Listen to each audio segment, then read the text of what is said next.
Realmente el el proyecto ha incurrido en tomar todo lo que existe en la legislación ultramoderna europea y estadounidense, trasladándolo a nuestro contexto, ¿no es cierto? Ajá. Y yo creo que hay violaciones al derecho constitucional, es porque se violan los derechos del niño, hay una discriminación entre el niño que nace por la vía natural, o sea, la concepción biológica, con respecto al que nace por el mecanismo de la reproducción in vitro. Ajá. Y también autoriza la contratación del alquiler de vientres y la reproducción post-mortem.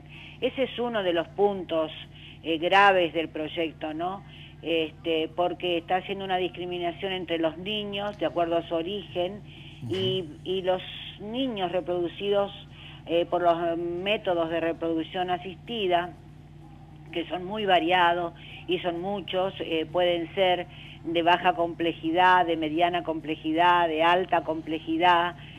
Tenemos la llamada FIP, la FIPDEP, la PROS, la GIPS, es decir, hay distintos métodos, pero todos estos métodos de alta complejidad insumen grandes sumas de dinero, que no solamente eso es lo preocupante, porque eso sería preocupante para las obras sociales, pero no para nosotros.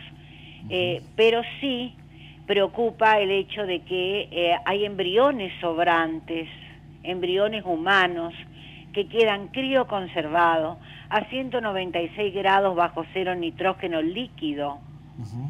Porque ¿qué pasa? Cuando se utiliza un procedimiento de reproducción asistida, como es por ejemplo la in vitro, que se llama FIP o FIBEP, cuando hay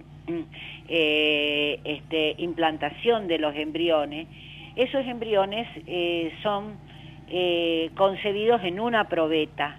Primero se le extrae a la madre varios óvulos, se le hace un tratamiento de hiperestimulación ovárica para que produzca varios óvulos. Las mujeres producimos un solo óvulo mensual, pero para este tipo de técnicas se requiere más o menos 4 o 5 óvulos de la mujer.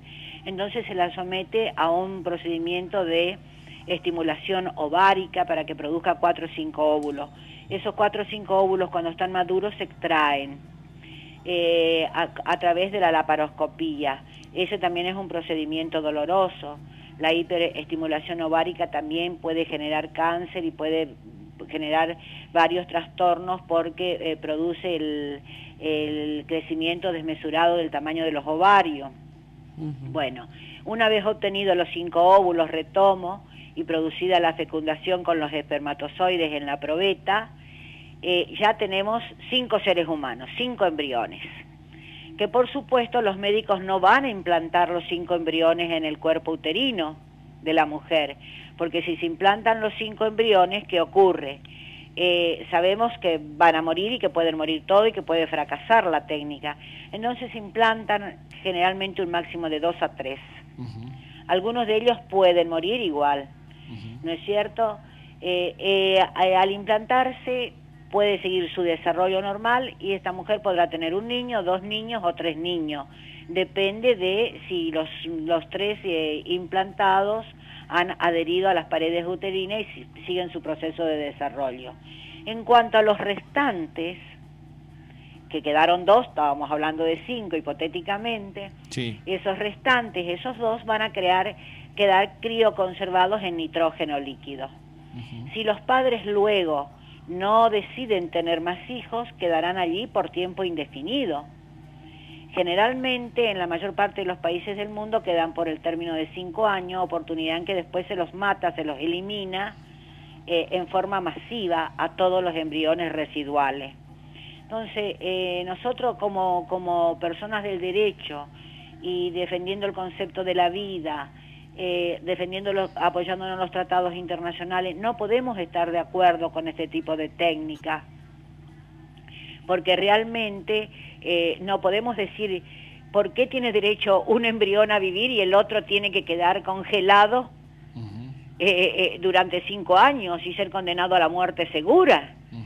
Y lo que es peor, también en las primeras etapas del proceso se permiten realizar lo que se llama experimentación en humanos, o sea, esos embrioncitos que son pequeñas, microscópicas personas, son utilizadas para la experimentación en humano. Entonces, realmente desde el punto de vista de la ética jurídica y de la bioética, no podemos respaldar este proyecto en cuanto se refiere a la reproducción asistida. Ese sería uno de los puntos. Doctora, buenas tardes, Mariana Arias, que la saluda. Sí, Mariana, ¿cómo le va? Un placer saludarla. Igualmente, doctora. ¿Y por qué usted dice de que hay una diferencia?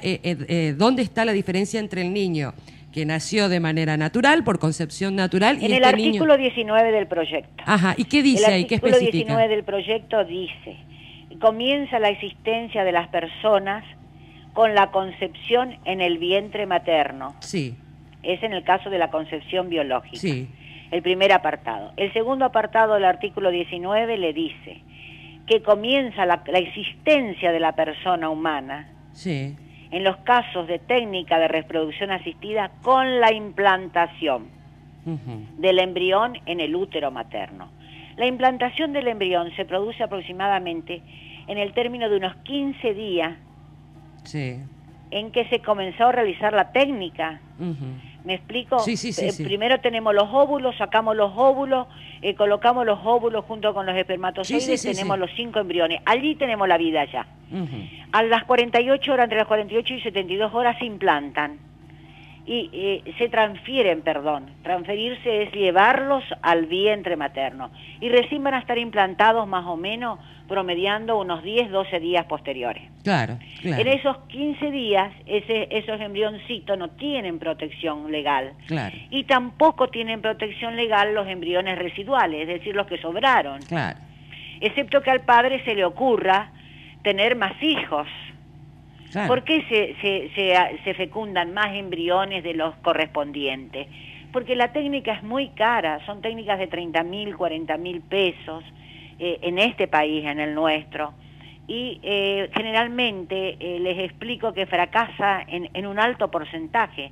Ustedes van a tener fecundados 100 embriones para que le nazcan de 4 a 8 niños, según la edad de la mujer. Claro. Porque si la mujer está cerca de los 40 años, es mayor el riesgo de no concebir, ¿no es cierto? Entonces el porcentaje es más o menos de un 92% de embriones sacrificados para tener 1 o 2 niños. Claro. Entonces hay una verdadera discriminación humana. Nosotros no podemos volver a cosificar, a tratar a las personas como si fueran cosas, como fue en la época de la esclavitud, que se vendían los esclavos. Y en el caso, doctora, de la fertilización por post-mortem. Bueno, la fertilización post-mortem es un procedimiento también de reproducción asistida, ¿no es cierto?, pero post-mortem.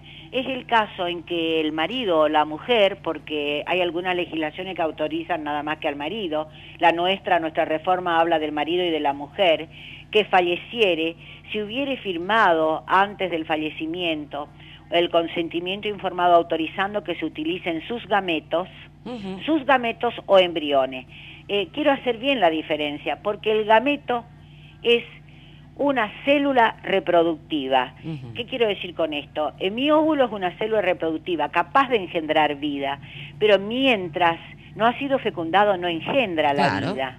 El espermatozoide también es un gameto, ¿no es cierto?, que es una célula reproductiva, pero mientras no ha fecundado con un óvulo, no tenemos una nueva vida humana.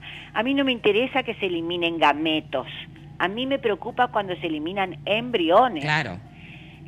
Porque si protegemos el embrión de los dinosaurios, el huevo que encontramos del escorpión, y aniquilamos vidas humanas después, es para pensarlo. Totalmente. Y en el caso de la reproducción post-mortem está prohibida en la mayor parte de los países del mundo.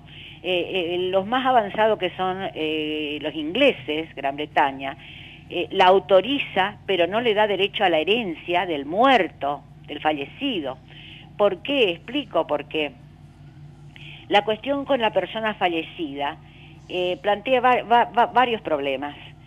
Uno, si no dejó el gameto antes de morir, hay que extraerlo dentro de las primeras 24 horas de la muerte. ¿Cómo se extrae? se extrae por una biopsia testicular cadavérica para extraer, o también se puede hacer una ablación testicular, extrayendo el testículo, para sacar los espermatozoides y fecundarlos luego in vitro con el óvulo de la mujer. Esto ya se hace cuando la persona, por supuesto, está muerta. Claro. Entonces, el niño que se gesta en esas condiciones, según los ingleses, cuando toma conocimiento de que él ha sido gestado de un padre muerto, genera traumas psíquicas. Entonces ellos dicen, no, nosotros no admitimos que se le pueda hacer daño psicológico al niño. Esa es una de las causales, claro, por la cual rechazan la técnica.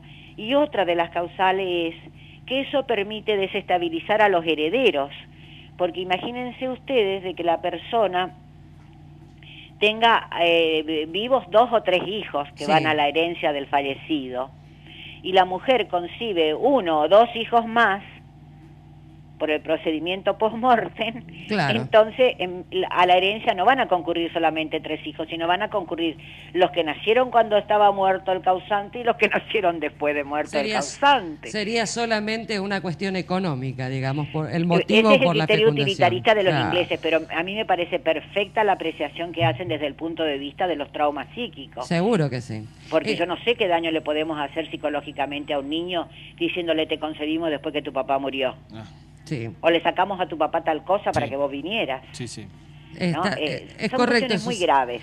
Doctora, nosotros, si a usted no le molesta, nos gustaría volver a llamarla para seguir hablando de estos temas, porque la verdad que son muy interesantes y muy importantes para la vida de toda la comunidad en general. Sí. Sí, yo realmente lamento no poder estar con ustedes en este horario, porque es el horario que yo también tengo mi oficina abierta. Y de 5:30 a 8 estoy atendiendo generalmente o sacando escritos, ¿no es cierto? Seguro. Entonces me resulta, pero yo me ofrezco para todo lo que yo pueda contribuir a mejorar y a defender la legislación de nuestro país, porque esto hace al matrimonio, a la pareja, a la vida sana, a la salud psíquica y a la defensa del derecho de los inocentes. Totalmente. Doctora, le agradecemos muchísimo, nos disculpamos por molestarla justo en su momento de trabajo. No, por favor, no es ninguna molestia, pero a disposición de ustedes. Por ahí se me ocurre, ¿no? Algún día que es un poquito feriado y que uno está un poquito más relajado, podríamos hacer una cosa mucho más amplia, de molestarla a lo mejor 1 hora y media y hablar en extenso de este tema. Sí, da para demasiado. Sí, la verdad que me encantaría, doctora. Muchísimas gracias. Bueno, gracias, un placer ustedes, gracias. Buenas tardes, gracias, Ethel. Bueno, esto da para mucho, para hablar muchísimo. Sí, te cuento que ella habló mucho de esa parte porque ella es una de las, está dentro de la Comisión de Bioética de acá del Chaco. Claro. Conoce mucho del tema con respecto, y fue una de las defensoras de lo que es defensa de la vida. Ha asesorado, inclusive es una asesora de Monseñor Sigampa en este tema. Así que es oportuno, ojalá que podamos en algún momento que ella venga hasta aquí y hablar extensamente de este y otros temas.